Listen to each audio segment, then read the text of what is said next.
quarterly community meeting. So I want to thank everyone for being here and for everyone that's sharing presentations.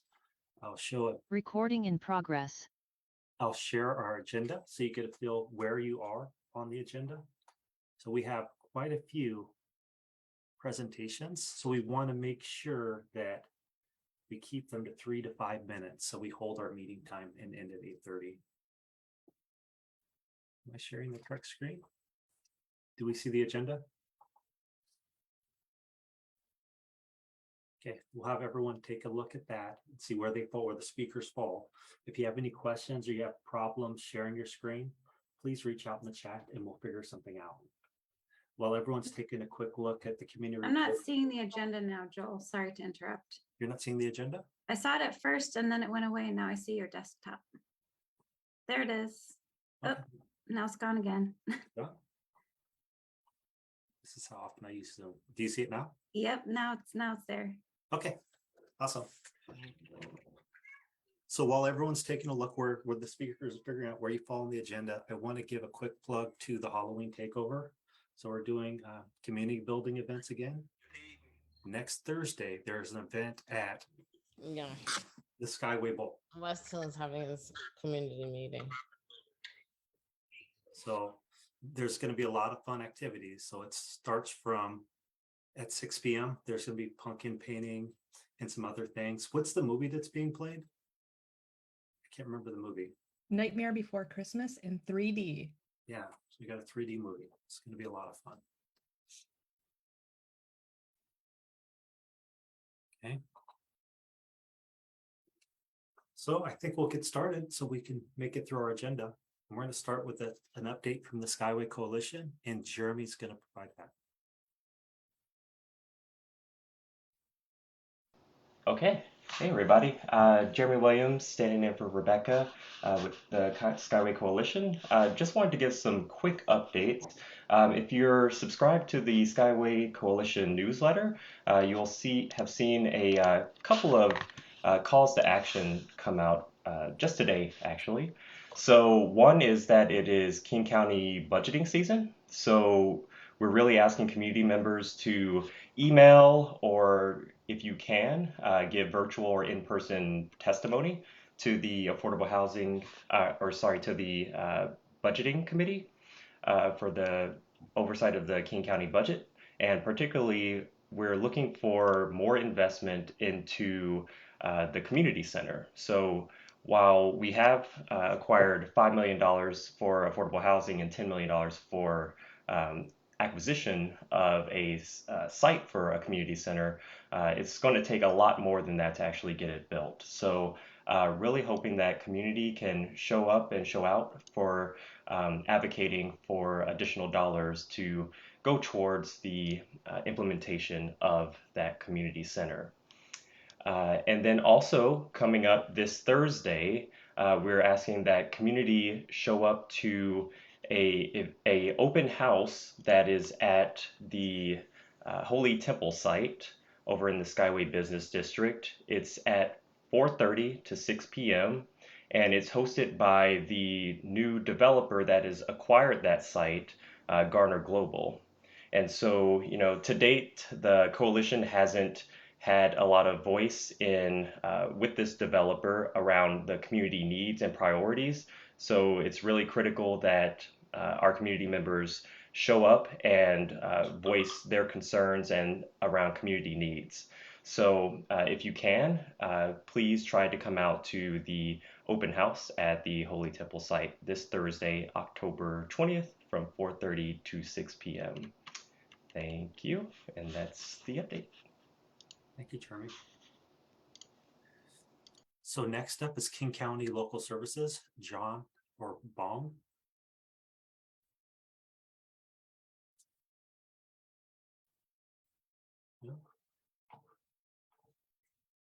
No. I don't see either of them here tonight. Okay. Did Skyway Water and Sewer? I saw Cynthia. Thanks, Joel. I'm here. I'll try to be brief. I did have a presentation I'd like to share on one of our projects if that's okay, and I'll try to stay within the 5-minute limit. Is that Yeah, possible? that would be awesome. Thank you. All right, so if I just click screen share, I'm not a tech whiz here, so.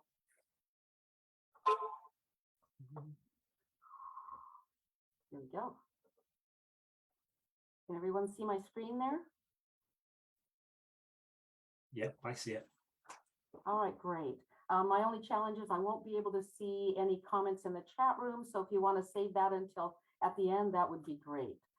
So I wanted to just give everyone an overview about one of our planned community water and sewer replacement projects. It's called Skyway Park North Sewer Replacement Phase 1, and that indicates that there is a Phase 2. All right, I'll go briefly over what the problem is, what we've done in the way of investigation, what the solution or benefits are to the project, why we're doing it now, and give you just a schematic of the proposed improvements, and then take questions if there's time. Okay, here's an area of the map of the project area. You can see that it's on the north side of Renton Avenue, just opposite Skyway Park. And most of you know the streets there better than I do. Okay. Here's the crux of the matter. The sewer mains in this area are more than 70 years old. They're past their 50-year life expectancy.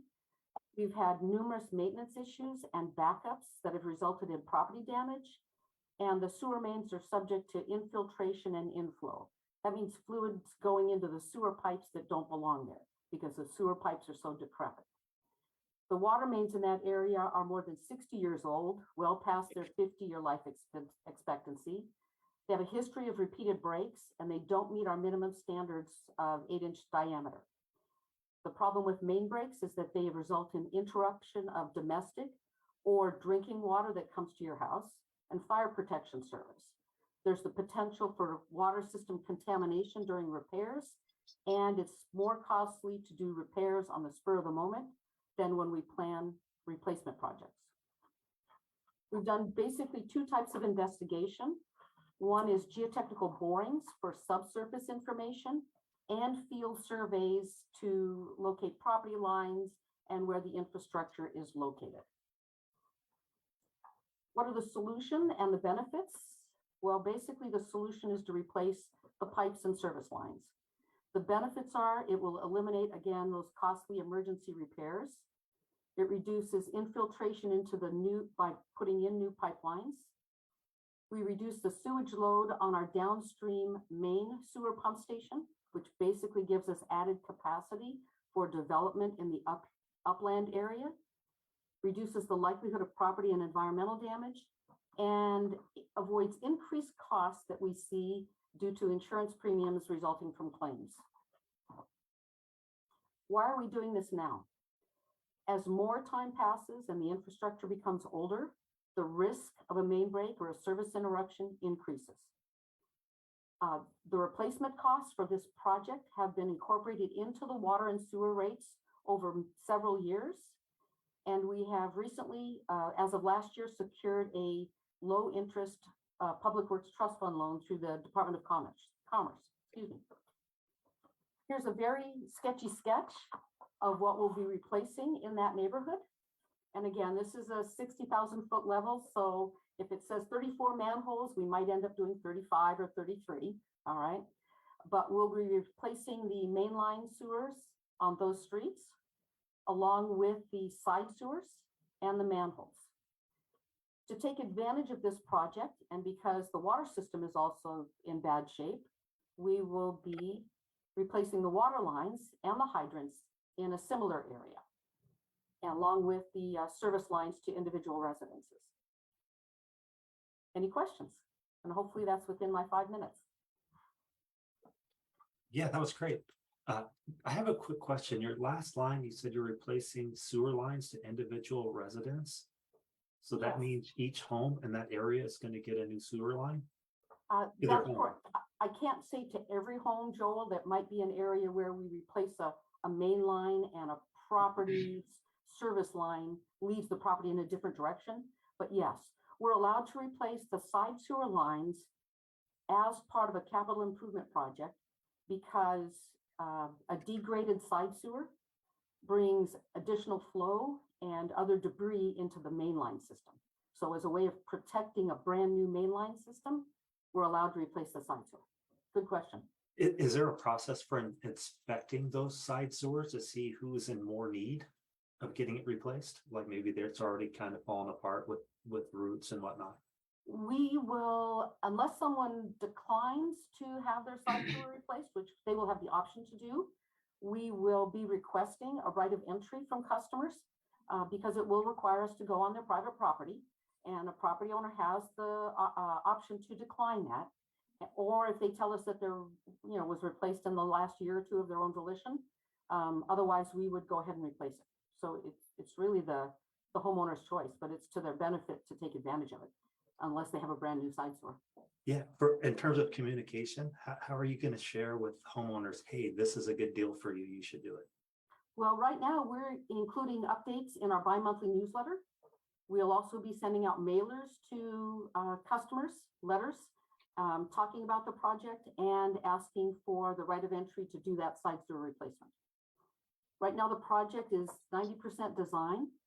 We are currently scheduled to advertise in 2023 and go to construction in 2023, 2024. But that is subject to approval by the Board of Commissioners. I have a question. Craig Parsley, Rainier Beach. Hello, Craig. Does the sewer project tie into the sanitary sewer, tie into the sewer main that runs through Lake Ridge Park down to Rainier Avenue? I'm looking at there's not a lot of resolution on what I'm seeing here on the maps. So if you could tell me, where does this tie into the Renton sewer or the Seattle sewer system sanitaries? Craig, I'll have to check to confirm that because I'm not a system operator, but all this flow runs down into our main pump station, which I believe is then transferred west to the interceptor along MLK. But if you let me check on that, I'll confirm that information and share it with the group. And you can share that on the West Hill site, the Facebook page. Mm-hmm. That would be great. I'd like to know that because I want to know if we're adding capacity to the 230 plus homes that are tied into the system that runs down through Lake Ridge Park. Oh, are you talking about Lake Ridge Park as in Dead Horse Canyon? Yes, and the system that ties there. And I'm looking at this. I No. can't see the map very well. I don't have the resolution. I see Renton Avenue. So we're Renton Avenue, 118th is. 118, thank you. Yes, that's as far as it goes. No, this does not run down through Dead Horse Canyon. Thank you. Now that I've got that information, I can look at the maps and see. Thank you very much. Okay. You're welcome. Any other questions? If not, I'll stop sharing, and you're always welcome to contact the district or check our website for more information and read the bi-monthly newsletter. I see a hand, Ryan Quigtar. Yeah, hey Cynthia, this is Ryan. Hi, Ryan. I had two questions. One is, you mentioned side sewer. I am not all familiar with all the different things regarding water and sewer. Mhm. But side sewer, I know there was an organization called ECOS, ECOSS. I can get the website. I don't remember what the acronym stands for. Okay. But they have some programs where they were actually doing some advertising at the Skyway Resource Center around individual homes if they wanted to update or replace their side sewer. I don't know all the specific terminology. That just comes to mind because I think for a lot of folks, what I don't want to say a concern is just, I know you're going to send out as much information as you can to inform them of their decision. Mhm. But I think for some folks who might not be familiar or just wanting to have all the information as possible. So maybe that could be something where there's a partnership to do a workshop or give more information really around what exactly is the benefits of me doing this versus, something, because I know you all might have limited capacity to answer as many questions as might come up. The second thing that comes to mind is you mentioned it would be a low interest loan. Mhm. Does that mean that because there is interest, does any of that burden then shift to folks through their bills? The Well, reason I ask that is I know there's a lot of infrastructure money coming down from the feds into states and counties, and curious if you've got support from the state or county around this project.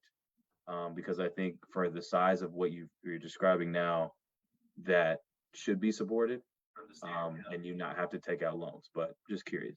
Well, to your first question, I'd be curious as to what ECOS, and if you send me the link, that would be appreciated. But everything that the district does, I mean, we're your water and sewer service district, and everything that we do is paid by rates, bi-monthly water and sewer rates. We don't get any tax dollars. There's no other free money unless it's grants. And right now, it's an application process. There are drinking water opportunities, some grants, but oftentimes your system has to be in bad enough shape that to qualify for a grant. The next best opportunity is loans, and we balance paying for projects with cash and with borrowed money. There's no one right answer. It's a 20-year loan. So indirectly or directly, this work is all paid for by customer rates. So I think that answers your first question.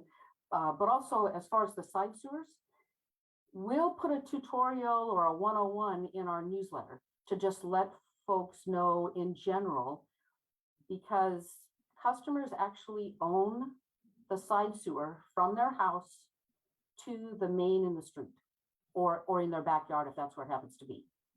And folks may not be aware of that. We do publish articles from time to time to bring that to people's attention, but it's always good to have a refresher. Yeah. What we are allowed to do as part of a capital project is replace that side sewer. And it's going to be less expensive for us to do it as part of a capital project than for an individual homeowner. Thank you, Cynthia. Oh, And I'll put the website in the chat. okay. I can make an introduction if you wanted later on after the meeting, if you want. Yeah, that'd be great. I'd be interested. We're always also interested in if there are resources that are available to community members that don't directly tie in with our capital work. We still want to make that information available to customers. Not a competition. Thank you so much. You're very welcome. Any And other again, questions? always contact us with questions. So next up, we have an update from the King County Fire District 20 from Chief Hicks. I saw him on. Do you have anything to share, Chief Hicks? Sure. Hello, everyone, and good evening. My name is Eric Hicks. I am your fire chief for King County Fire District 20. Just a quick update. Coming out of COVID, we're trying to bring back some of our programs. One thing about coming out of COVID is our call volume has increased. Over the last 2 years, we're looking at about a 26% increase in our call volume, which means that we are looking at hiring more staff. We're in a budget planning process now. And out of that budget planning process, we're looking at hiring 2 new firefighters that will start next year. Along with that comes the A-car being in service. And so that's something that we're kind of dealing with. We're looking at, we're continuing to evaluate. Some of you may have saw one of our rescue team members, water rescue team members on Facebook. And some of you may not know, but we do have a water rescue team. It consists of 4 people in our department, 1 on each shift. And so if we get a call down on Lake Washington or Coulon Beach or the Cedar River, there's kind of a regional approach to this. So as far as our district, we'll be the first on scene, and we can have somebody jump in the water and actually try to perform a rescue. Our rescue swimmers are trained to swim at least 100 yards offshore. And they're also trained to dive 40 feet, free dive 40 feet in water.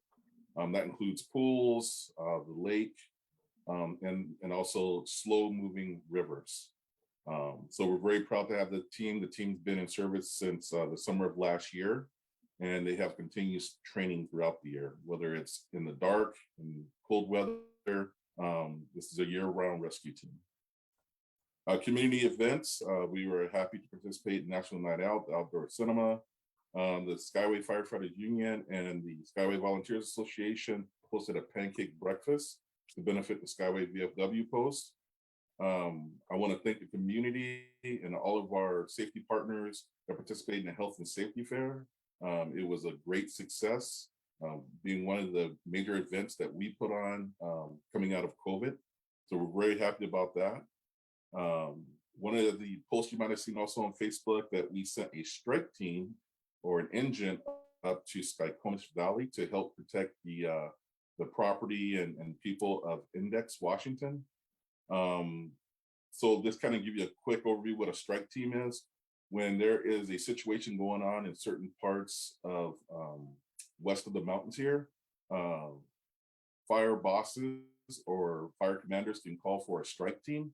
And what they'll get is a strike team from our area, a strike team from Seattle, a strike team from the east side area where the Bellevue, Redmond, Kirkland, and also in Snohomish County. So those teams actually converged in that area, and they were set up to protect different towns for the period of anywhere from 12 to 24 hours, while Department of Natural Resources got hand teams together to actually go up there and fight the fire.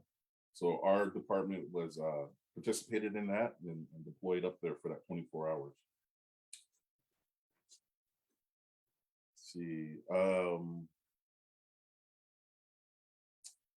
We are working hard to bring back some of our programs that we kind of we canceled during the pandemic, which was our CPR and also our CERT program. So 2023, be looking for those programs to get back online and invite the community to come participate. Other than that, I appreciate all the support that the community has given the fire department, and we'll continue to be there for you and work hard. So I'll take any questions that you may have.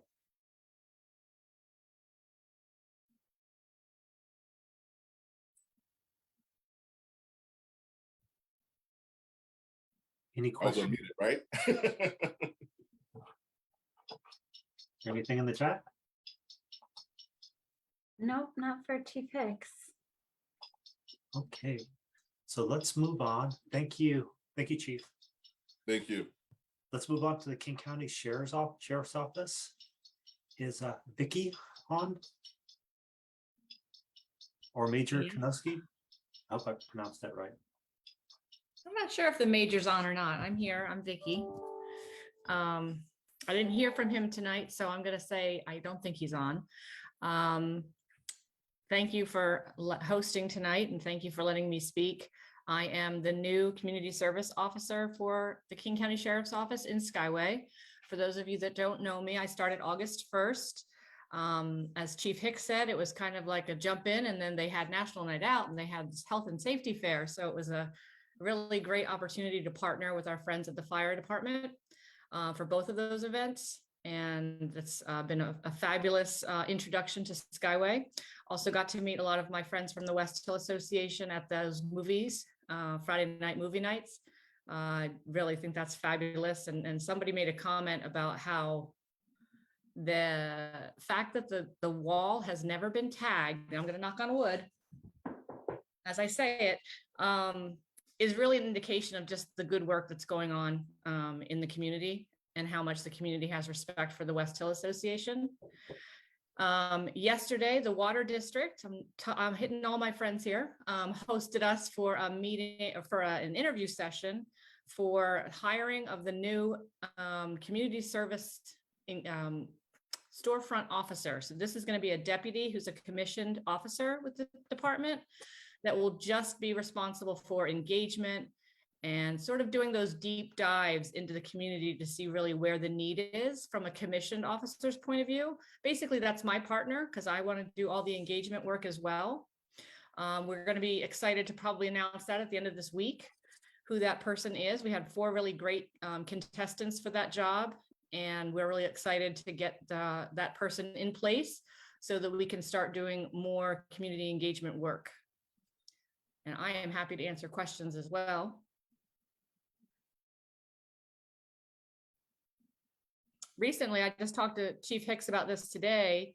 Still have to work out some of the legalities, but I was just certified as a child passenger safety technician. So that's going to be something that's exciting. Keep your eyes out for some opportunities for us to check those car seats and make sure the babies of Skyway are safe. Awesome.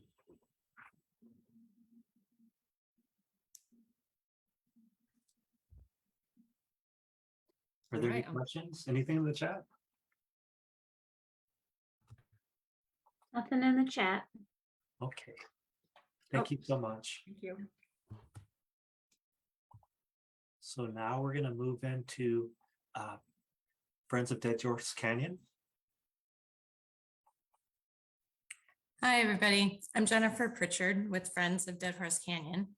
I'm sure most of you know Dead Horse Canyon. It's a Seattle park, but it shares land with both Lake Ridge and Skyway.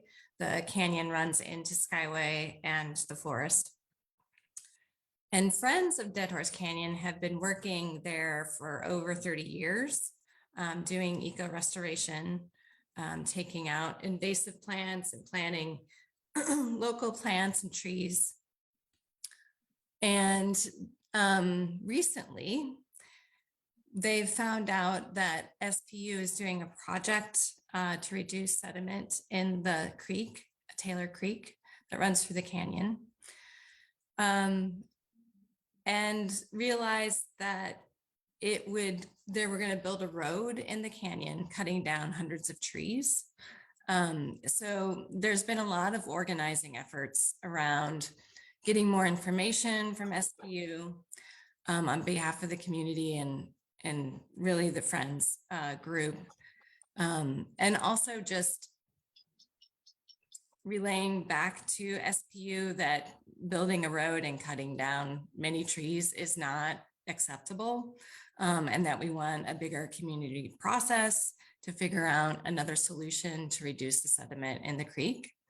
And we also, so really that's our main ask, but we're also wanting them and we're asking them to work with King County and to work with unincorporated King County and Skyway and Lake Ridge to come up with a solution, because it's bigger than just working in the creek. We know that the stormwater on Lake Ridge and in Skyway also impact the canyon. So that's another big ask we have, is that they work with King County to come up with an alternative solution than building a road and bringing in lots of machinery to do their project. So we are having an event, a fun educational event, October 29th, called Into the Canyon. We're calling it political theater. And one of my fellow actors and organizers is here, Craig Parsley. And it's just a fun family event. It's free. It's like a play as you walk through the canyon. I will put a flyer in the chat for you all. And, you know, we really want to gear it towards young kids and families that live in the neighborhood. So if you know people or you yourself want to come, that'd be great. And it's October 29th from 4 to 6. Yes. And be prepared to walk. There's walking involved. But if you haven't been to the canyon, you should check it out. Yeah. Any questions? Yeah, this is Joel. There was one comment that someone didn't know where it was. Can you pull up a quick Yes, it picture? is. Because it is a gym. And Yes, it's people- Taylor Creek Trail. Yeah. Correct. There are many names. Some people call it Lake Ridge Park, Taylor Creek Trail, or Dead Horse Canyon. I just dropped a link in the chat that takes you to the WTA.org site that gives you updates about the trail itself, and there's a map on there as well. Okay, cool. And I'll be putting in a couple of documents that'll lead you to the Friends website.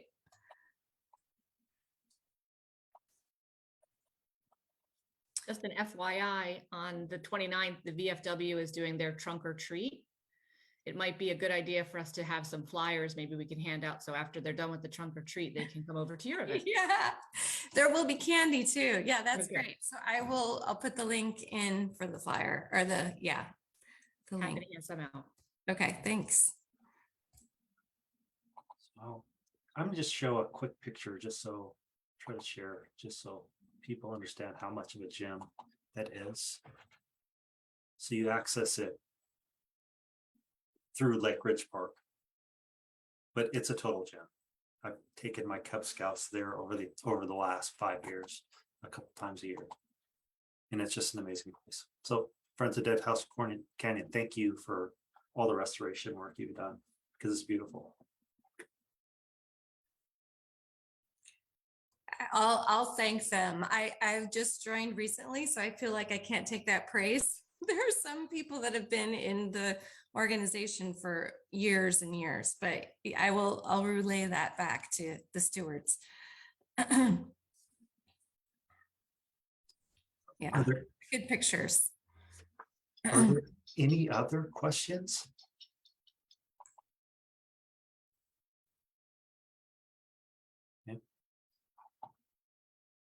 It will open it up now for, is there any other community reports? Is there another organization on the meeting who would like to share something?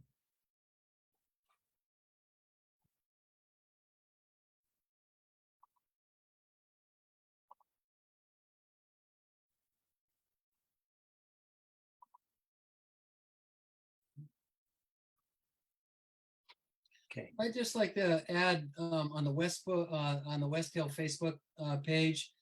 I have posted some 6-minute video, an informational video, which is really more about the January meeting. But I hope that you would all review that video that gives the historical context for what's happening in the bottom of the canyon in terms of the salmon restoration, the sewer line that runs through the bottom of the canyon, and the very critical problem of landslides on the Lake Ridge side of the canyon, which is why, Cynthia, I was asking you about,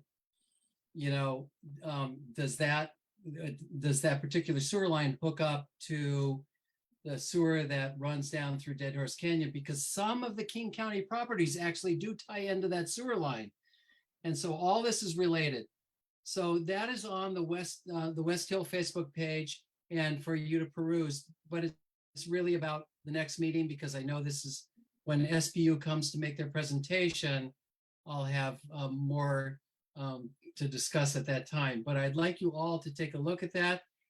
And Chief Hicks, I do have to thank you very much. I was a forest firefighter years ago, and I know what that's about, and I really appreciate the work that you've done. I have to tell you that just showing up when a forest fire is burning is a big deal. So Chief Hicks, thank you so much, because that's a really tough job. And everybody else, thank you for being there. King County Sheriffs, you're so important to us. I know you cross the line when you come over, into Rainier Beach. Thank you for being there too. That's all I have to say. So that, by the way, that video is there available on the Facebook page for West Hill. Awesome. Thank you. Thanks, Chief. Are there any other comments? Okay. I'd like to go back and see if the King County Local Services, John Taylor or Bong have joined. No. Okay. Thank you, everyone. So now we're going to move into our main presentations. The first presentation we have is from the Washington State Department of Transportation. It's a State Route 900 targeted corridor study. Is April, are you on? I am. Hello. Thank you for having me tonight. I'm going to share my screen, and I'm also not the most technology savvy. So if I mess this up, let me know if you can't see it. All right. Hopefully that worked. Can you see it? This looks great. Perfect. So thank you for having me here to give an update. Christina Strawn, who is the area traffic engineer for King County, was not able to make tonight, but she was able to give me some of her pieces to share tonight as well.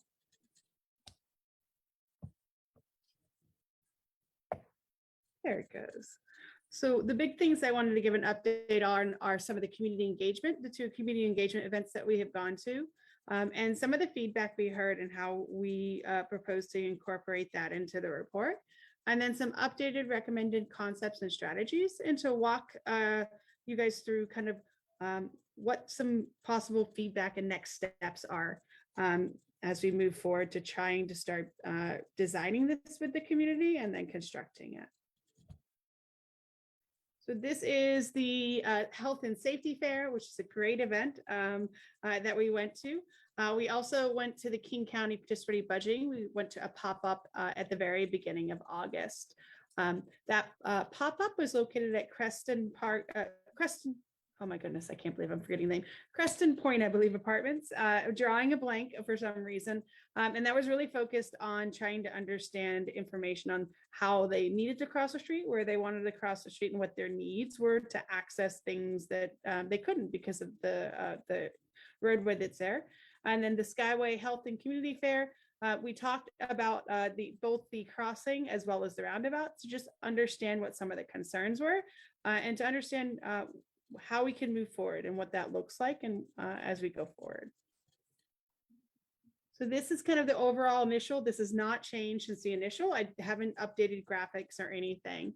Some of the things we heard from on the roundabout was a concern that trucks would just drive right over it or not being able to navigate it. There was also some pretty strong concerns from the community that it would be ignored, that we would have cars driving over the roundabout and it would end up not helping at that intersection.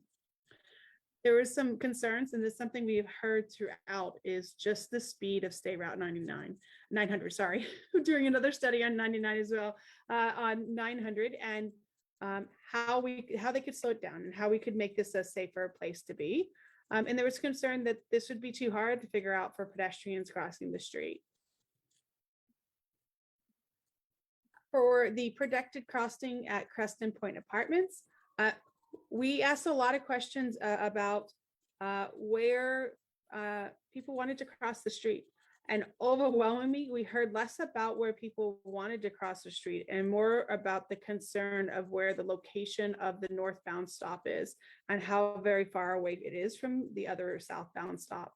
A lot of the feedback was that they did not necessarily worried about where the crossing was. They just wanted that stop moved and wherever the crossing to go to be convenient in order to access both the northbound and the southbound crossing stop. A couple of updated concepts and things to kind of add that we can add to the report to move forward.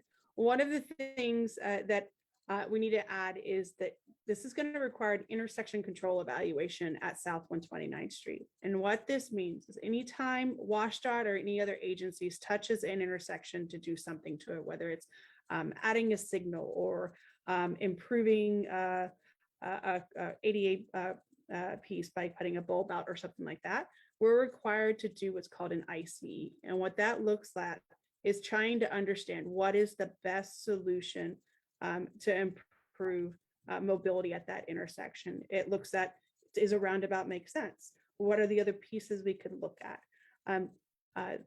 As we kind of look through, and if we have a recommendation or a roundabout, one of the important critical pieces is doing that study and interacting and sharing that feedback from that study to make sure that's the right one based on a deeper data analysis. Additionally, one of the details that I'd like to add to the report is related to traffic calming. Speed is something we heard throughout this process over the last 2 years, and so emphasizing and adding some of the information on how this could become a way to slow traffic as it's entering the community. As you get off I-5 and come southbound, there's very little to kind of slow down the traffic, especially if the light is green and you can go straight through. So this would help with that piece. Additionally, adding very explicit information about how we can continue to engage. The planning study that we're doing now is literally is the first step. There's a lot of pieces along the way that's going to be important for us to understand what the community needs. Some of the things we had heard as feedback related to design and whether the truck would just break a roundabout or mess it up. We had questions on whether we were just going to put the little poles in the ground and if people were just going to roll under it and it would look badly. Some of those pieces on how to address this roundabout would need to be decided in pre-design and design and after that ICE. So how do we continue to engage as we go through this is determine if the roundabout is the right decision. How do we design this so that the community is comfortable? How do we design it so the roundabout doesn't involve, allow a driver to roll over? And fundamentally, one of the big pieces that really resonated when I heard it was making sure the roundabout is a gateway to the community that is led by the community.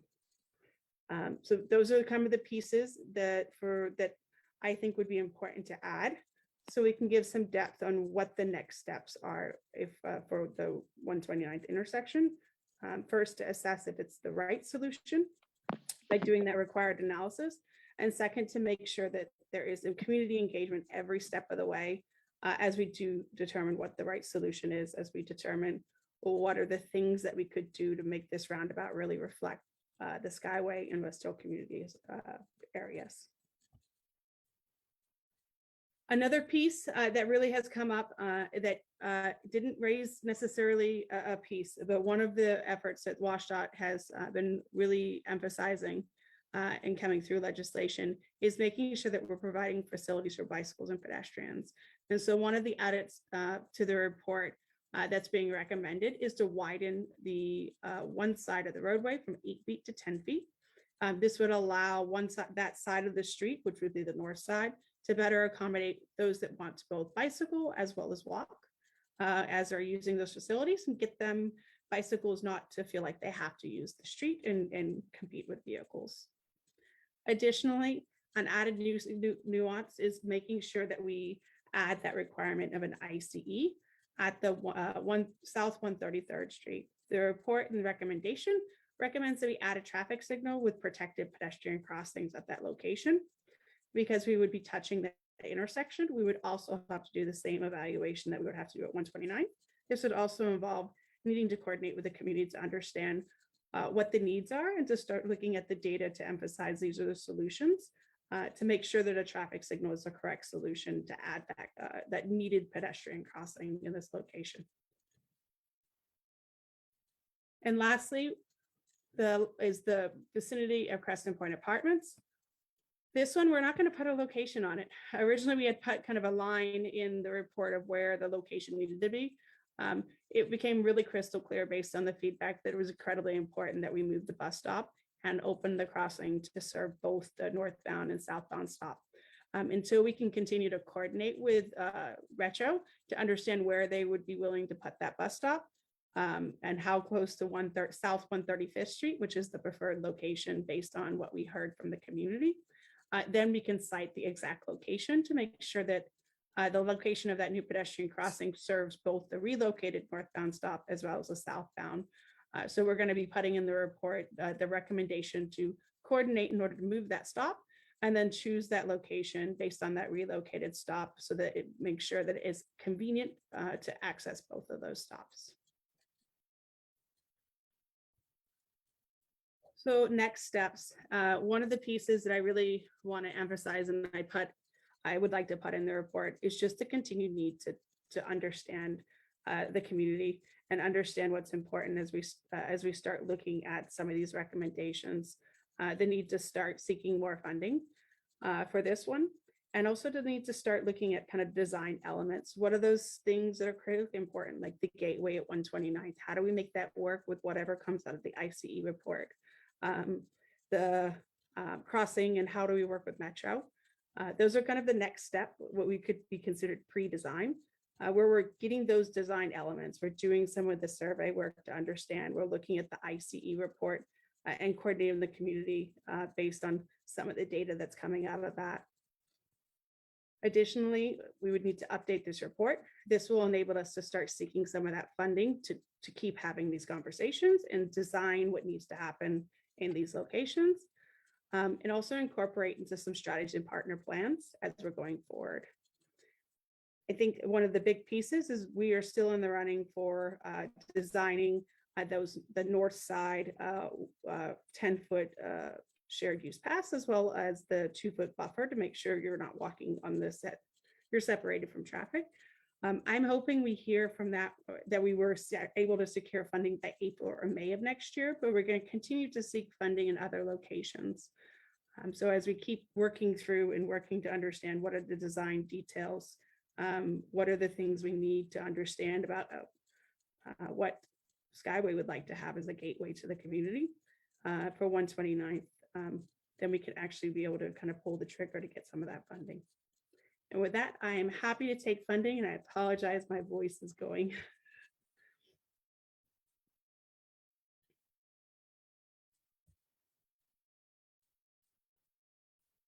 Is there any questions about this project?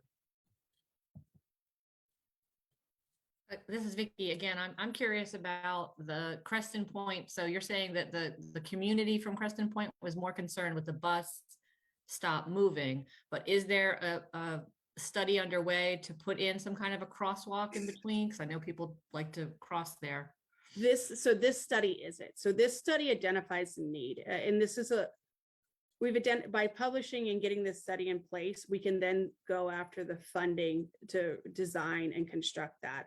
That funding that I had talked about, the grant that I'm hoping we are able to secure extra funding in April of next year, would include that crossing, as well as the 10-foot sidewalk on the north side of the street. That's considered phase one, the pieces that were really the highest need to start addressing. So that this report would enable us to get that in place. What we would need to do as WSDOT is to make sure we're coordinating with Metro so that they are aware and that we can simultaneously move that stop at the same time when we are able to put in that moved crossing. Okay, perfect.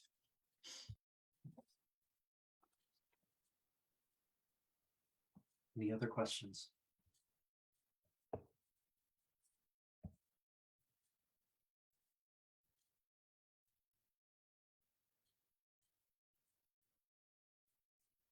I agree, Ryan. One of the big things that we heard over and over again is the speed that is on this corridor and how dangerous it is to cross and to walk along.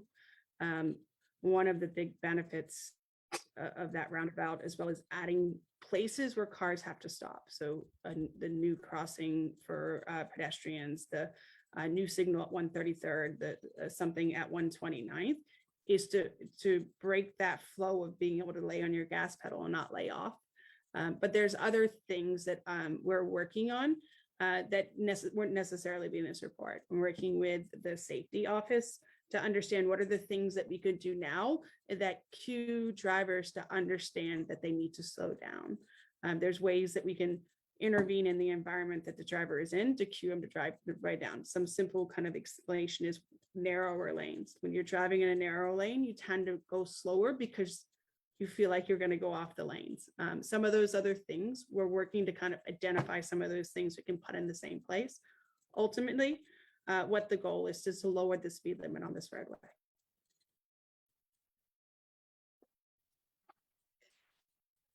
Would the narrow lanes increase the likelihood of collisions because of the possibility of going too far or going over the ledge? Would that increase the chance of,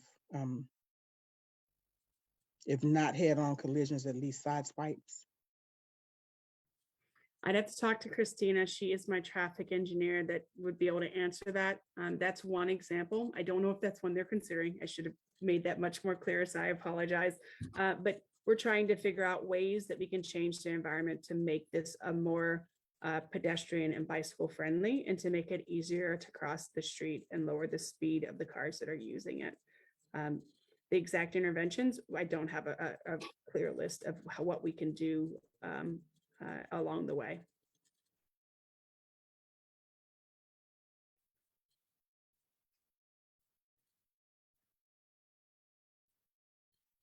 Are there any other questions? And I'm happy, I'll drop my information in the chat. I'm happy to answer any questions.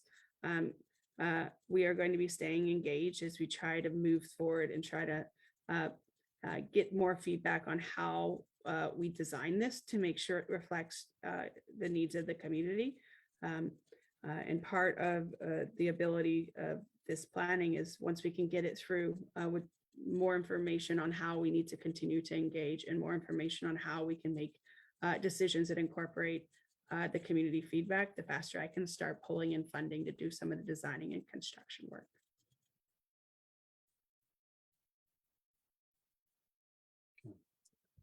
Thank you, April. Now we're going to move into our next presentation. It's on the Skyway Resource Center and updates from the Renton Innovation Zone Partnership, and that is Ryan.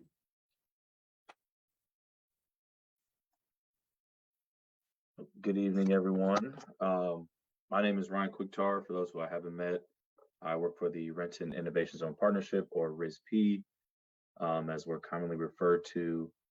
So I'm just going to share a little bit about what's been happening with the Skyway Resource Center.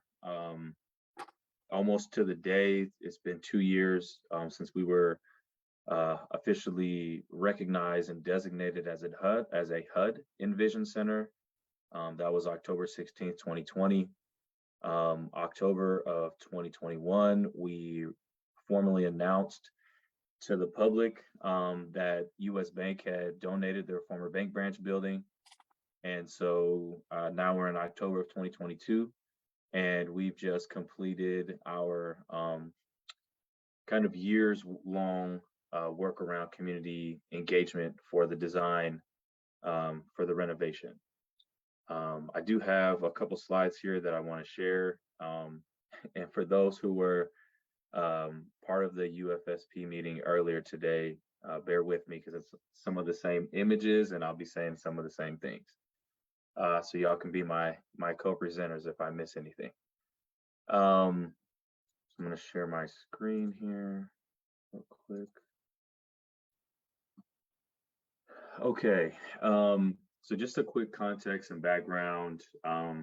This is the mission of what the Envision Centers are. The Envision Centers are a national place-based kind of initiative with 4 pillars: economic empowerment, educational advancement, health and wellness, and character and leadership. So offering services, programs, resources, kind of based on those 4 pillars, and the idea to support economic mobility for communities in which they're placed in.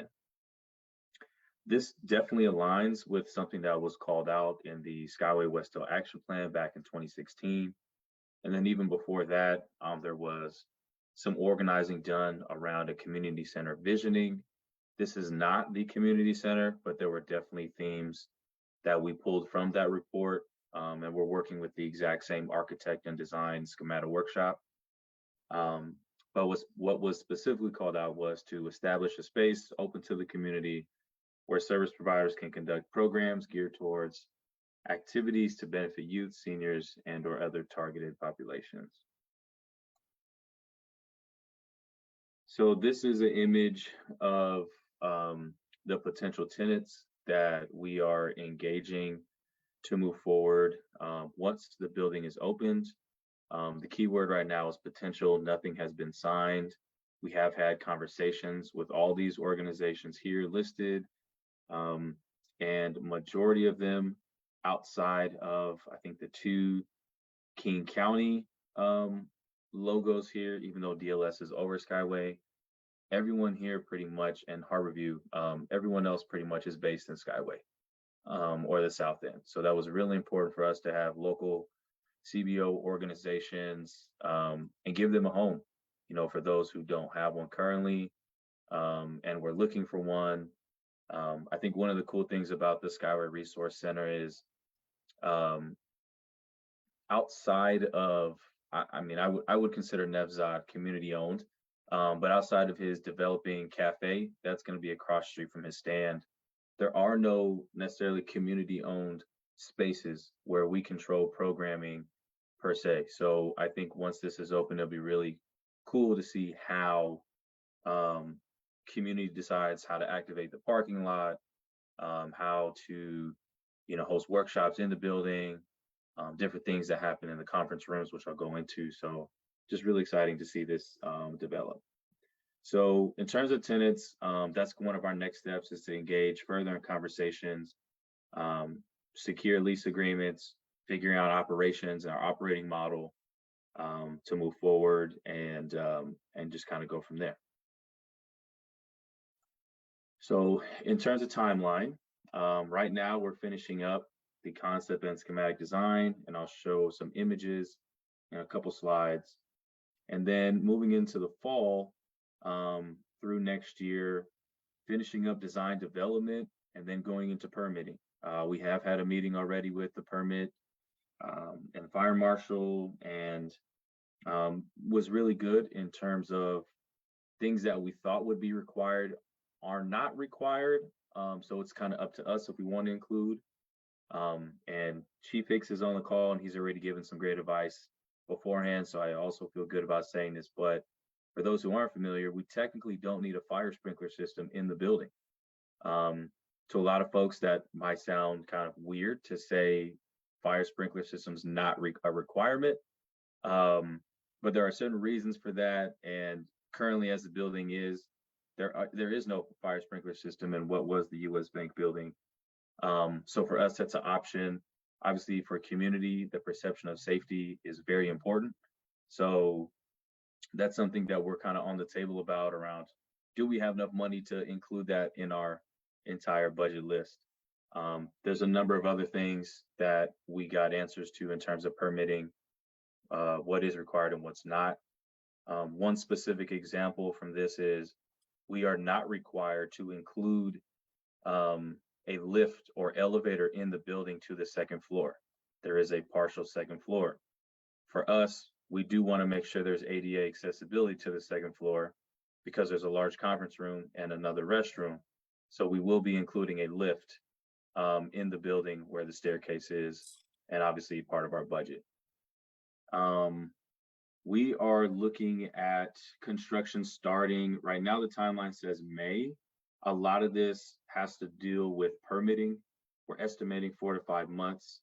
We heard a slightly shorter timeline from permitting, but we know things change, and that is a slow moving race when dealing with permitting. So we're just estimating on the conservative side.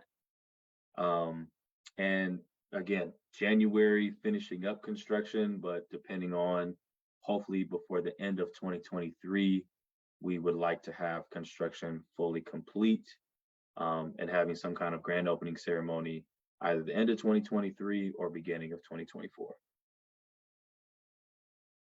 I will use this time as well to say in terms of bid support, we will definitely be putting a call out to local contractors or contractors who will be under a general contractor, electricians, plumbing, masons, all the different things that will be needed. We definitely want this to be as locally sourced and built as possible. We did already make contact with a local electrical company here in Skyway, which is really cool. So if there's any others that you know of, in the next couple months, we're looking to have kind of a contractor's workshop for them to kind of learn about the ins and outs of the design so that they can be more competitive during the bidding process. Here's an example of the first floor plan. In total, there are, I think, 12 offices, both private and shared, and 2 conference rooms. So just for kind of orientation, to the right of the screen, this is the post office here. The bottom of the screen, this is 7-Eleven. And then to the left of the screen is across the street from the Skyway Library. Top of the screen is the fire station across the street. So as you're entering, still keeping the lobby as is for the most part in terms of size. We do want to figure out programming being larger gatherings here. That's how we've operated our design meetings to date in the lobby. The vault that is going to be there is going to stay. We're going to convert that to a meeting room. Don't really know exactly what it'll look like on the inside just yet, but I'm excited to see that come out. And a couple of things here in terms of the video conferencing spaces. These are just private rooms. So if folks want to join a meeting, whether it's a job interview, a telehealth appointment, social security appointment, or anything that needs to be private and in a quiet space with great connection, no interruptions. These will be open to be reserved for community members to use. And then here on the right side of the building, I think one difference that we're looking at, and we are in conversation right now with US Bank, because they're now leasing space to operate their ATM, is actually moving their ATM to the second lane. And that would be then converting the first inner lane where the ATM currently is located for storage space. And one of the uses of that space would be for the SkyWest Tool Library, which was named earlier in one of the previous slides. The reason for moving that would be if we converted the empty second lane, there would be a blockage and not, it would lower the visibility to the ATM. And in case of vandalism or attempted robbery of the ATM or anything like that, which unfortunately we have seen here in recent in Skyway. Second floor, I think the biggest thing to note here is extending the second floor out above the lobby. You'll see that in the next coming photos, and converting this into a large conference room. Right now, as it is, where the large conference room is actually just 2 restrooms and a mailroom, a small mailroom. So taking that all out and making that to a large conference room. The other piece here to note is the stairwell. So the stairwell will be moved from the back of the building to the front of the building and be replaced by an ADA restroom in the back. And again, with this stairwell, it's not pictured here where it will be, but there will be a lift for ADA accessibility. And I think next are a couple of photos, full size. Yep. So this is just one image of what we would like the building to look like.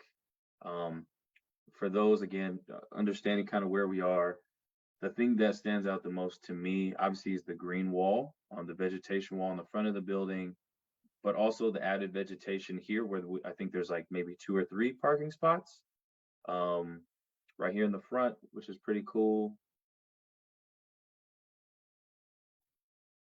Side view here looking from kind of the post office and 7-Eleven corner. There is a ton of canvas on this building because it being just really straight lines and flat surfaces.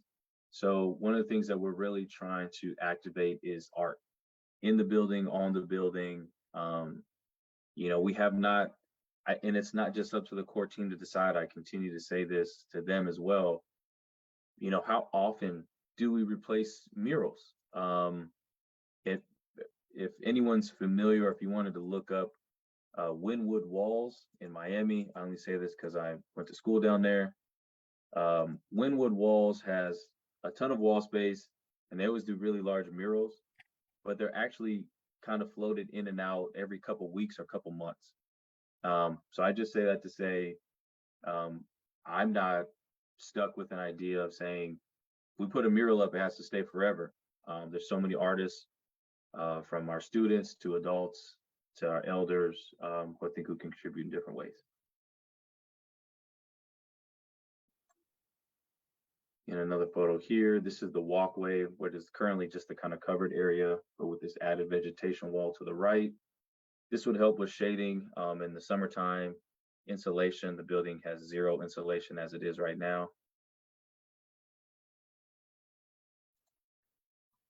And rendering of the outdoor cinema, which is pretty cool. So again, activating the outdoor space.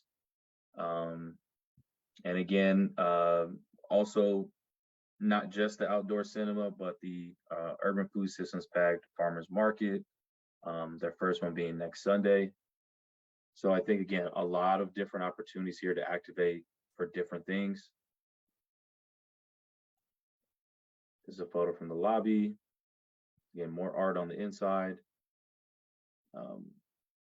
This is just an example. So they put Skyway here, but it is, again, not set in stone that it's going to look like that. However it's branded, I think it's still up to the community to decide. we have still a lot of decisions to make on terms of how the inside is decorated. Also of the lobby, opposite. Again, what's not pictured here is where the lift will be. So that was something that would still be included. This is the upstairs conference room. And then the windows to the right are looking over the lobby. And I think, yeah, that's it. So the last thing here on this slide is we are looking for more artists. I think we have 6 or 7 folks who have submitted information.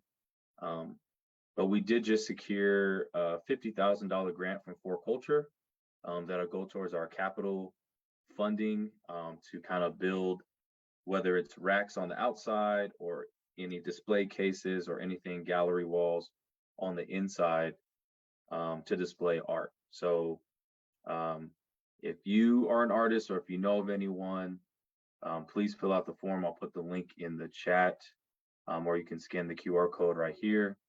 One of the other things we're doing is also engaging our schools. So we have, we are engaging the 3 elementary schools, Dimmitt, Renton, and Tally High School, for any students who are interested in submitting different ideas. We are also trying to think of different ways of, like, you know, we don't want to just have one winner. We still want everyone else's ideas to be displayed somehow. So we're just trying to think about those different things. But yeah. Any questions? I have a question. The floor plans that you showed, I didn't see those on the website at all. Are those available publicly right now or no? Great question. I think, I'm not sure if Isaiah posted them on the Facebook page, but we haven't put any of the images on the website. I can let our comms person know to add those. Okay, thanks. And then the I know in the timeline calendar, you mentioned that you're still going through like design figuration and whatnot for inside. Are you still holding meetings for like the public to like pitch in terms of design, or are those totally done and it's now like an internal thing? I think for like the design of the inside of the building, that is probably going to be way later, probably not until next year. And the only reason I say that is because that can be changed to a certain degree later on in the process. So it's not like we need to have answers right now to continue to engage and have those design meetings. We still have some time to figure out certain design elements on the interior of the building. So if we do, we don't have any design meetings anymore scheduled right now, but if we do need to have more, then we'll definitely advertise. But that probably won't be until 2023. Okay, cool. Thank you so much. Mm-hmm.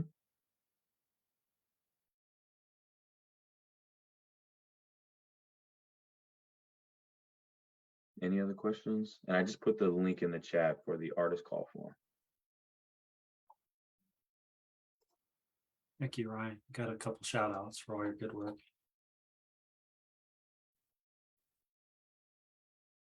Okay, so now let's move on to our last presentation. It is the Renton School District, their school construction measure on our upcoming election. And that is Randy Matheson. Randy, are you on? Yep, I am. Thank you. Going to move to share my screen. Forgive my fingers on this screen, guys. I've lost my Wi-Fi. I moved to my cell phone.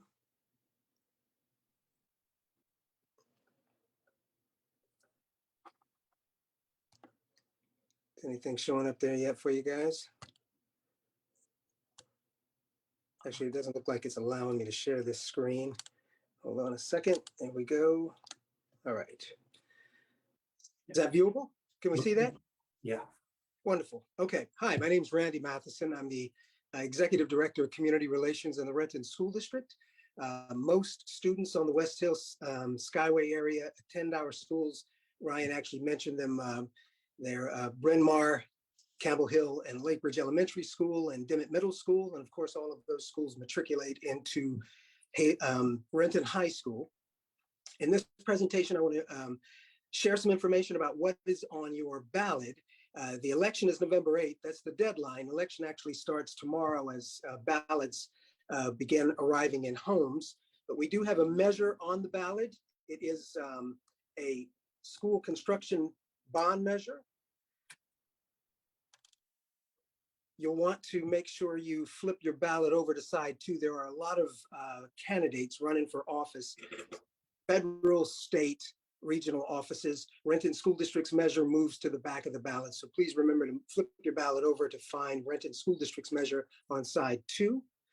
School districts in Washington state do not receive any funding for large-scale school construction projects or large-scale renovations at schools.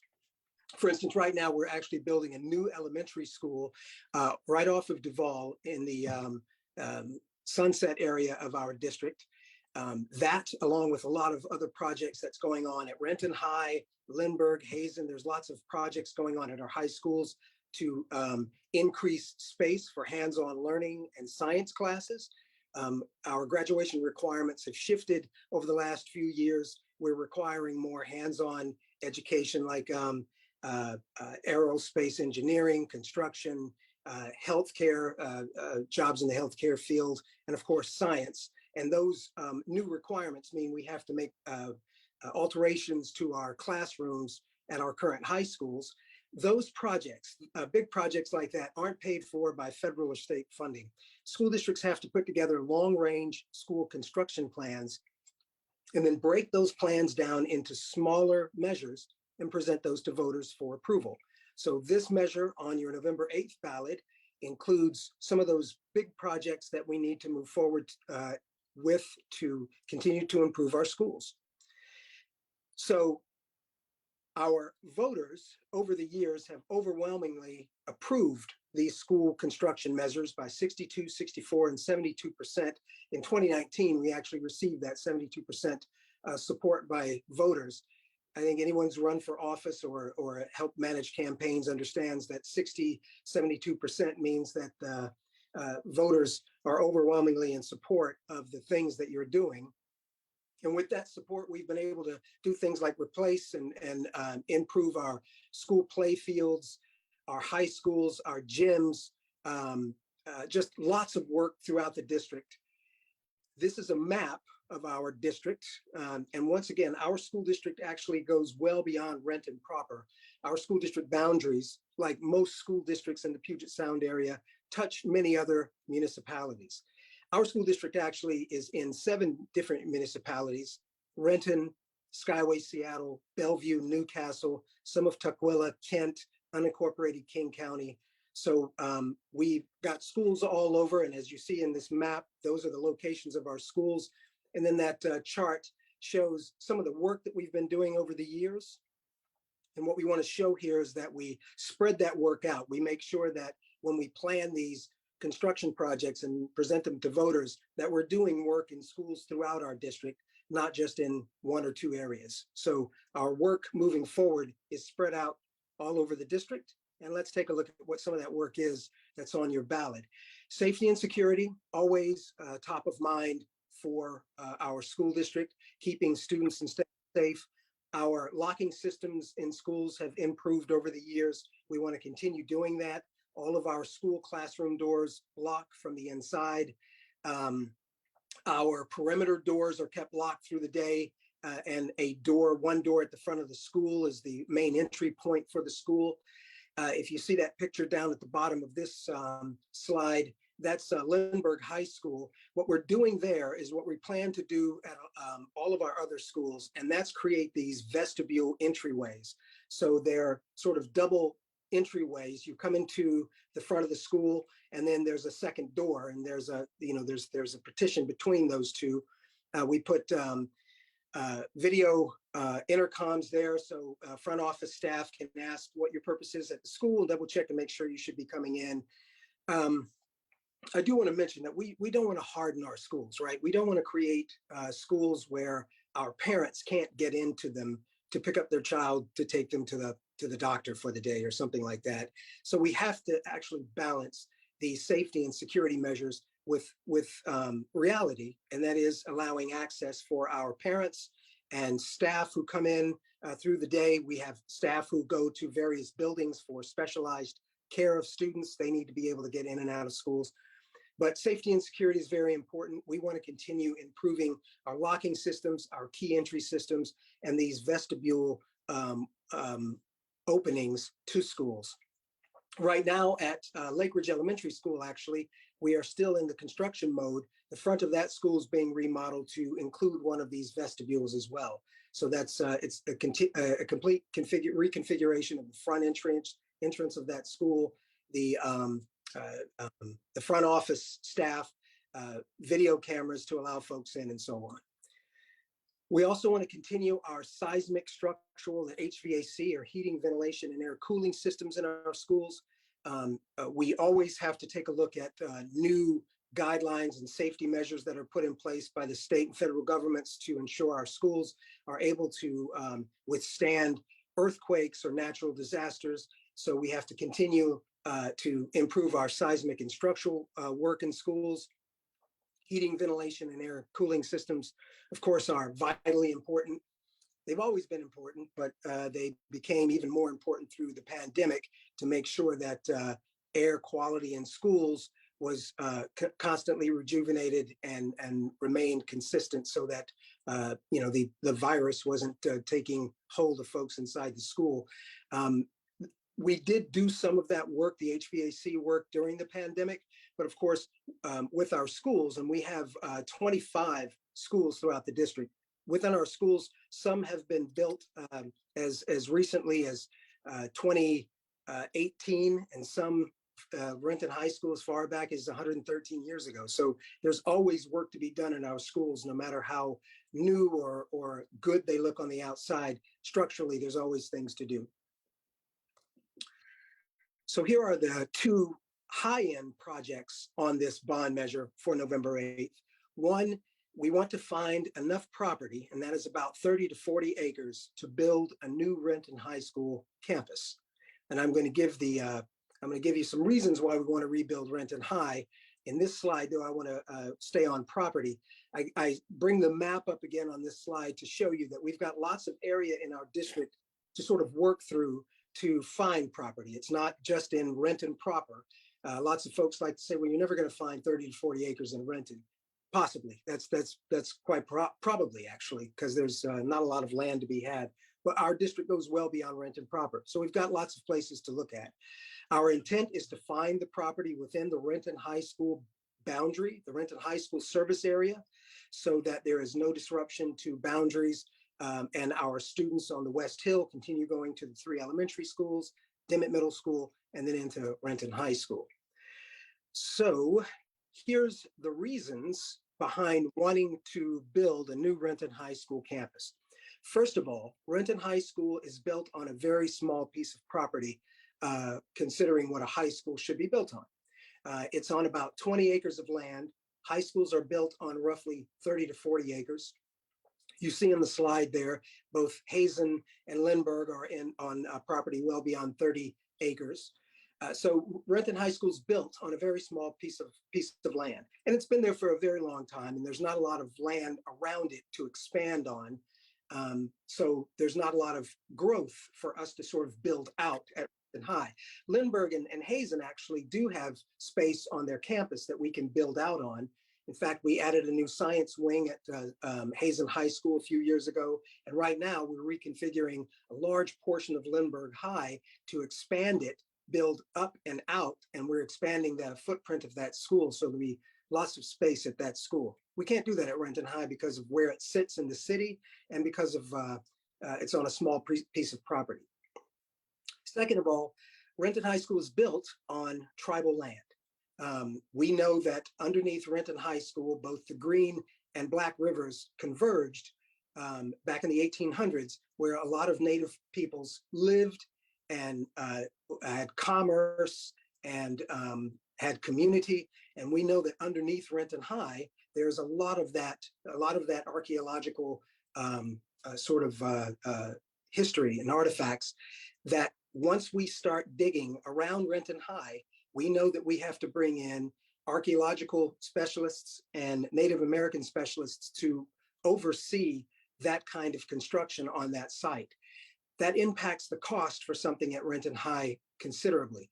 I mentioned that we did some work at Hazen High and we're currently doing work at Lindbergh High. Neither one of those schools have those restrictions. So we can set budgets for those kinds of construction projects without these added amenities that have to be on site when we do work at Renton High. So in order to do work at the site, we just have to budget considerably higher, which is a burden on taxpayers. And so that's a consideration for trying to build elsewhere as well.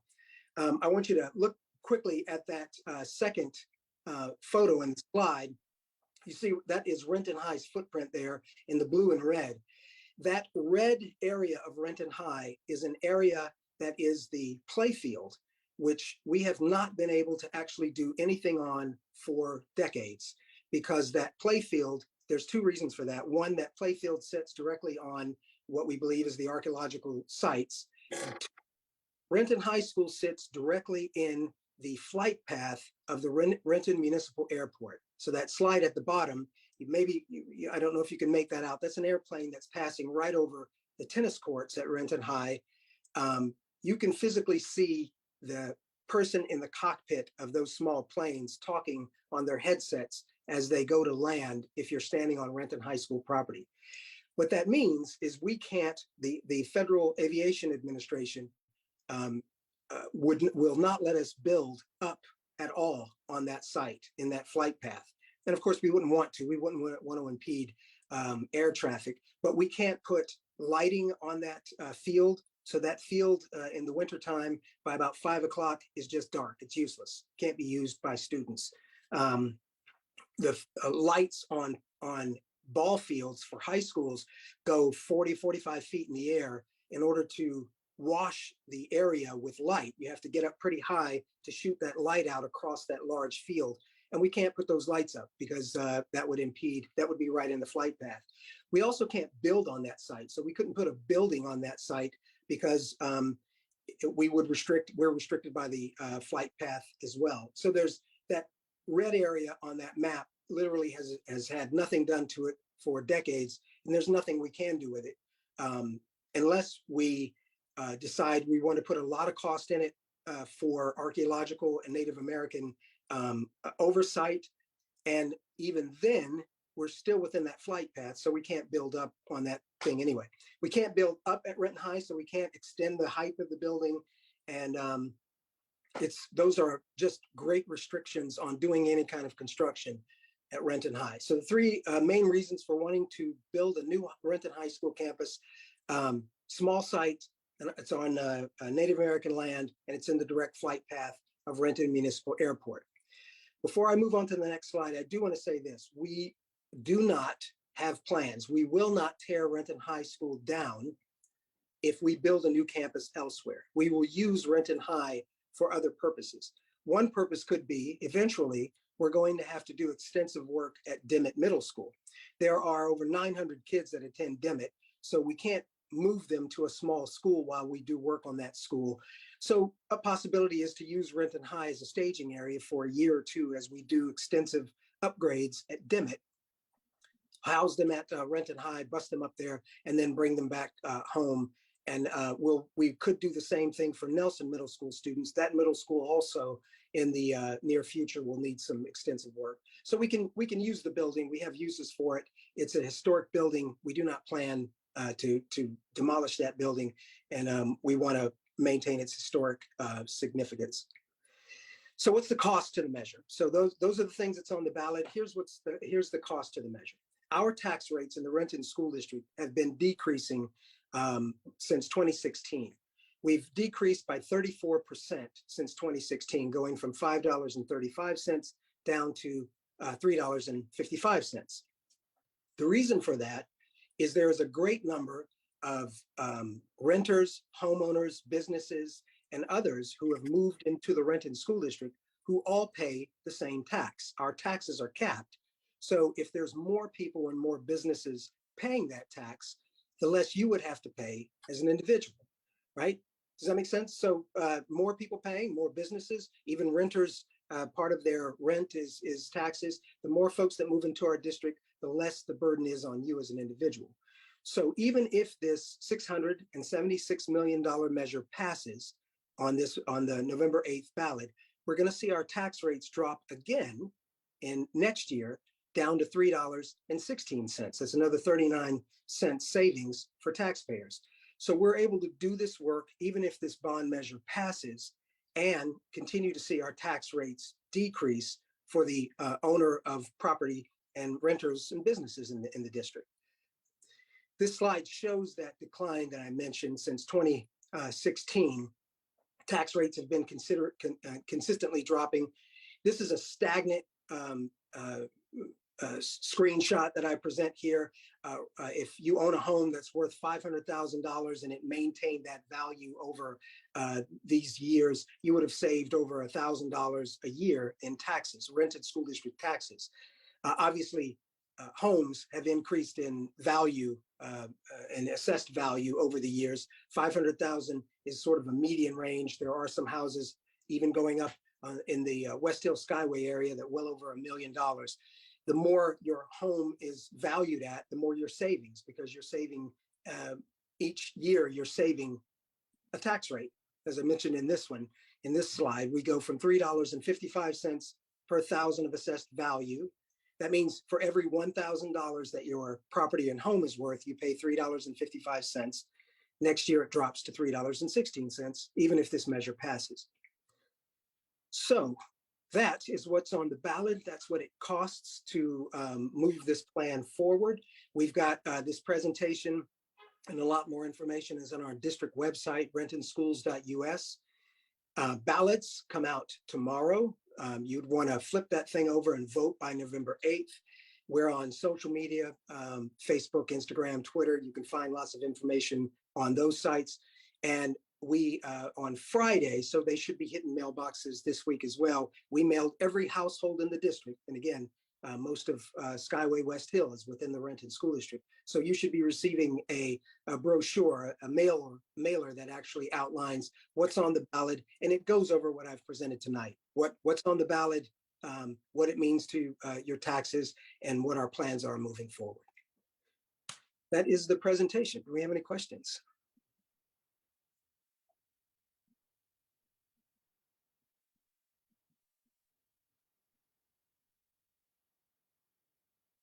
Man, have I been muted this whole time? Is that what's happening? No, I think it just was an excellent presentation. Okay, all right, I'll take that. Hey, my name is Malik. I have a question. It might not be 100% related to this, but I know in the Skyway area that there's a lack of sewer availability.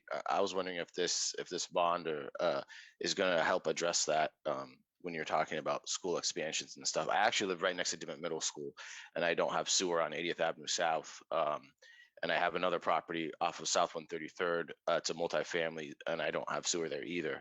And I guess this is just a general question for this community in general about sewer and infrastructure expansion in Skyway.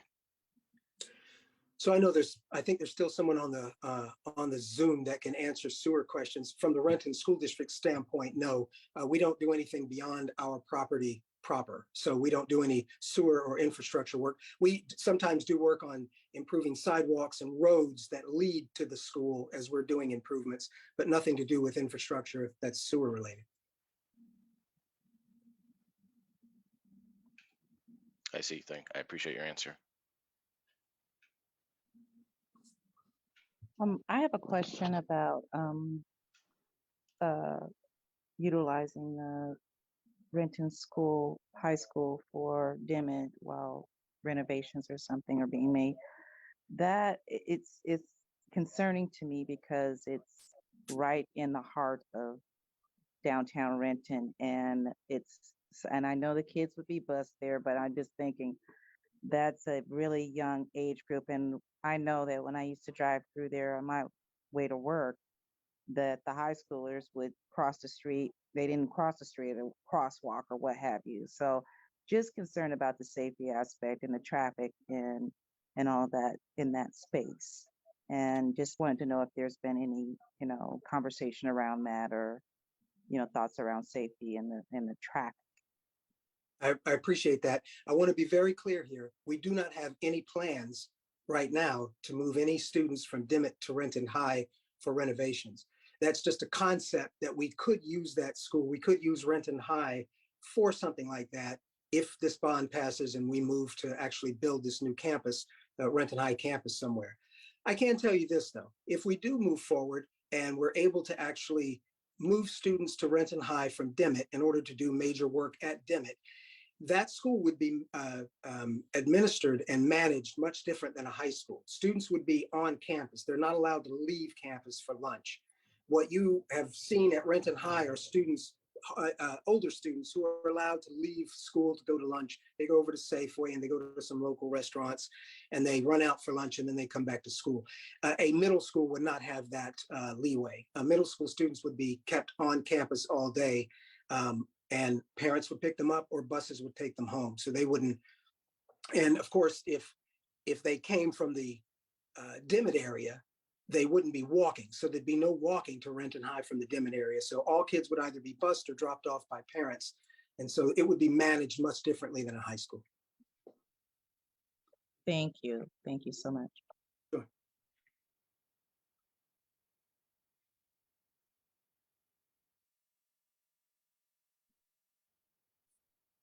Are there any other questions?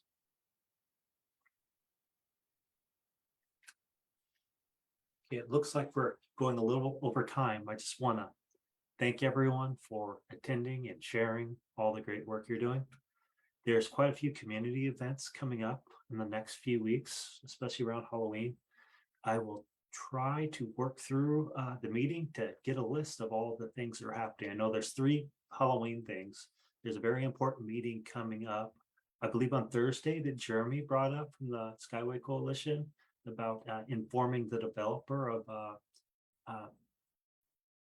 West Hill wants and needs for development. Is that this Thursday at 4:30? Correct. Jeremy? That is this Thursday. Yeah.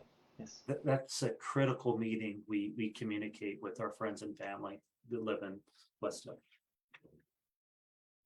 Then I'm going to hand it over to, don't get mad at me, Devin, to provide an update on any other happenings.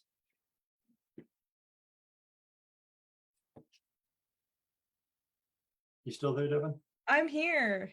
Yeah. Hey, everybody. Update on things that are happening. I wanted to definitely give a huge shout out to Miss Ayana Brown. Are you still with us in the Zoom room?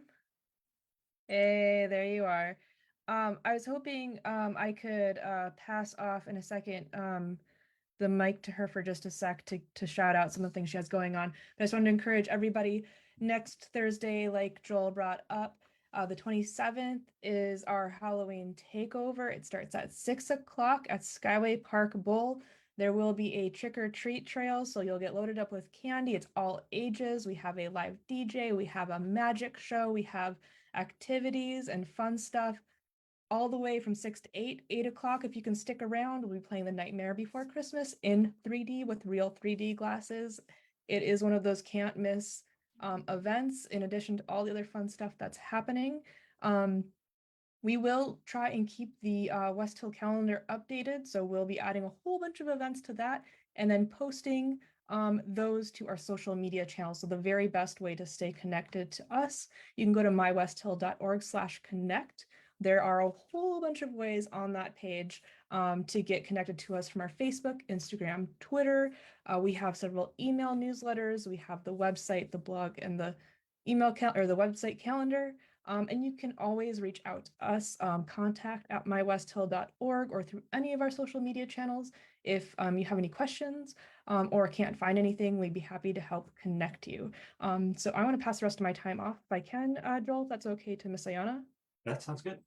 Awesome, thank you. Oh, and if I could add one more thing.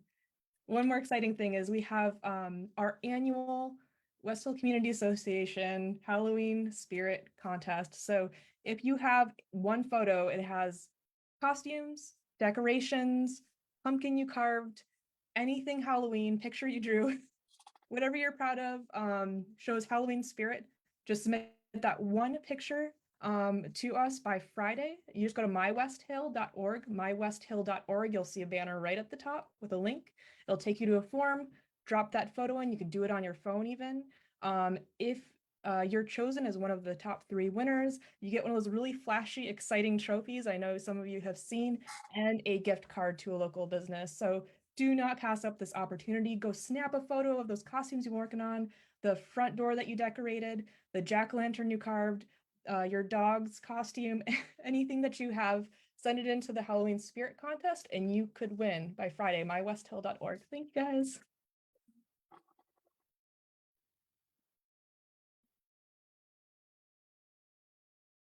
Well, thank you, Ms. Devon. Thank you, Joel. Mariana Brown here of Elijah One's Hands. I want to say thank you to Miss Vicky. I know I said it in the chat already, but Miss Vicky Carriello for helping me pull off our coat giveaway.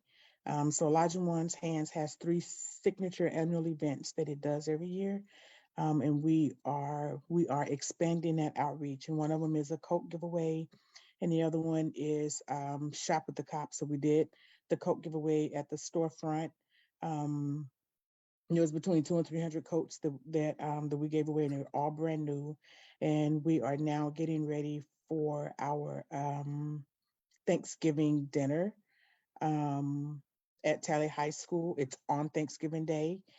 And we are also preparing for Shop with the Cop that is slated for December 10th at our Renton Walmart. And so we're still getting the funding collected for that. So any donations or any funding sources that anybody can think of that would help us be able to get the funds for a Shop with the Cop would be greatly appreciated. We want to do school-age kids, and we're definitely preferencing our Skyway kids. So anyone who lives in West Hill, and we're keeping it elementary school up until Dimmitt. And so Dimmitt, Camber Hill, Lake Ridge, Bryn Mawr, those for our hill, that's who we are targeting. And yeah, that's. So you're here because you're a cop? I'm sorry? Sorry, that was my husband. I didn't have it muted. Oh, okay. Okay. And so that's it. We're getting ready for Thanksgiving. Bring your appetites. Same thing as far as the families that we're serving. We definitely want to reach out to our Skyway community. And so I will be getting that information to our school liaison so they can let those families know to come to Tally on Thanksgiving Day and come eat and enjoy themselves. Thank you. Awesome. So there's one go back. Cynthia from Skyway Water and Sewer District would like to respond to Malik's question regarding infrastructure planning related to sewers. So thank you for the time, Joel, and I'll be really brief. I encouraged Malik to attend this meeting because the situation he's in is not a lone situation. There are a number of properties up on the hill here who are still on septic, do not have access to public sewer. The district typically doesn't pay for extension of the mainline sewer system because the only money that's available to pay for that typically are customer rates. So that means that all the other community members would be paying for extension of a sewer or water system to serve people that have not been paying into the system. The only thing that the two other options that are available are to get grant money from somewhere or to form a local utility improvement district where a set of neighbors or a portion of the community agrees to enter in and form a district. Typically, Skyway, the water and sewer district, would manage that and do the construction. And then the people that have formed that ULID are assessed for that project. Now, there have been times in the past, last in 1989, where there was enough problems with the septic systems in the area that federal monies became available under the Clean Water Act. And the district was able to use that money to extend the sewer system. So I encourage Malik to come to this organization, hoping that there may be an opportunity for that kind of support to bring other members who are on septic online to public sewer. So I'd like to keep that conversation going. And thank you for the question, Malik. Is there a way that we can, like maybe a future meeting as grant money for infrastructure becomes available, like it's an ongoing topic? Because that is a big deal if there's money for these types of projects to get people onto sewer. And I'm sure there are people that are more expert than I am in that, but I think it's a great topic to continue the discussion on. Yeah. Thank you so much. Thank you, Cynthia. I appreciate you responding to that. Absolutely, Malik.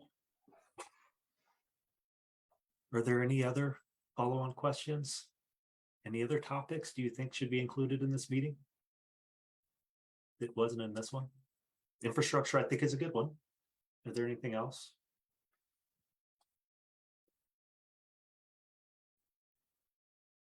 Okay, so thank you everyone for your time and all your great work. So we're a little over, sorry for that.